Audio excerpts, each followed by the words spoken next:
Já, við hjá N1 erum að nota rekstrarvörur að megninu til frá Tork sem framleitt af SCA í Evrópu og þær vörur eru flestallar með Evrópublóminu á pappírnum, mikið til á sápunum en líka svansvottum, margar framleiðslulínur hjá þeim.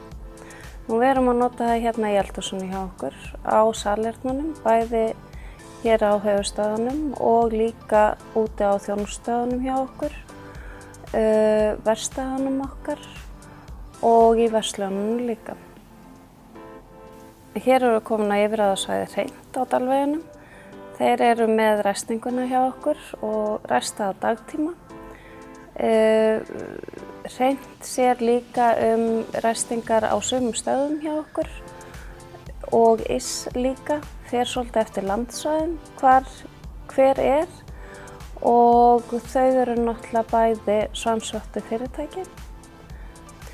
Umslögin sem við kaupum erum að kaupa svansvottaðri prentsmiðju. Fyrir 2 árum síðan þá breyttum við prentun hér á Dalvegi og á nokkrum öðrum stöðum þar sem mikil prentun er og við gerðum svokallaðar prentstöðvar.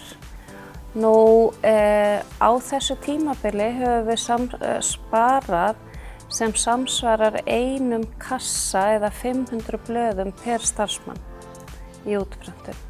Við prentum báðum megin í svart og hvítu og ef ég vil breyta því þá þarf ég að velja það sérstaklega.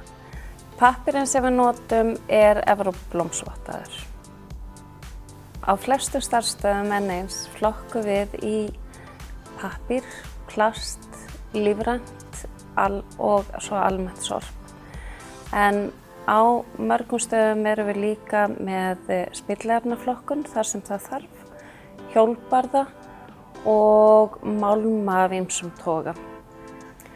Flokkunin hefur skilað árangri hjá okkur. 69% af sorpi var endurvinnanlegt hjá okkur árin 2015 og 2016 og erum að vonast til þess að það fari upp í 71% á þessu ári. Við nýtum innkaupin til að draga úr umhverfisáhrifum í rekstri meðal annars með því að nota okkar eigin vörur, Tork, sem eru Evrópublóms- og svansmerktar, hvort sem er í sápu eða handþurrkum eða salernispappír. Einnig skiptum við yfir plastpoka á þjónustustöðunum okkar en undanfarin 2 ár eru eingöngu búin að vera maispokar þar. Við erum að stýra rafmagnsnotkun líka, skipta yfir í LED-ljósperur í lýsingum hjá okkur. Í sumar þá buðum við viðskiptavinum upp á að kaupa niðurbrjótanlegan einnota borðbúnað, súpudiska, glös, bolla og hnífapör. Innleiðingarferli hjá svona stóru fyrirtæki þarf náttúrulega að eiga sér stað svolítið í pörtum.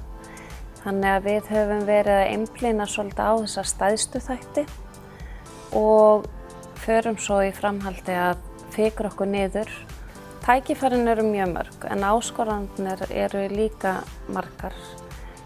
Það er bara framboð og eftirspurn og þar varðandi eftirspurnina eru við sem fyrirtæki og við sem almennir neytendur líka með mjög stórt afl en ég held að það þurfi aðeins fleiri til